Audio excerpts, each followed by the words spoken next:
በልጅነት አትሞቱ አሜን በሽምግልና ድሃ አትሁኑ አሜን በእግዚአብሔር የተባረካችሁ ሁኑ አሜን በጌታ በኢየሱስ ስም የተባረካችሁ ሁኑ አሜን ምሳሌ ምዕራፍ 10 ቁጥር 22 ላይ የእግዚአብሔር በረከት ባለ ጠጋ ታዘርጋለች ይላል የሰማይ አምላክ በረከት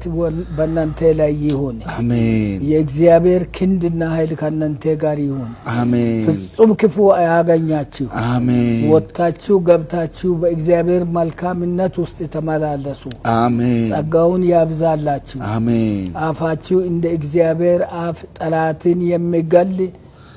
ቅዱሳንን የሚያሳድግ ይሁን አሜን ክፉ አያገኛችሁ አሜን የእግዚአብሔር ሰላም ጠብቆ በሰላም ኑሩ አሜን እድሜያችሁ በልማትና በጸጋ በእግዚአብሔር በረከት ይለቅ አሜን ይኖር አሜን ጸጋውን ያብዛላችሁ ጌታ አብዝቶ ይባርካችሁ ስለ ሁሉም እግዚአብሔር ይመስገን አሜን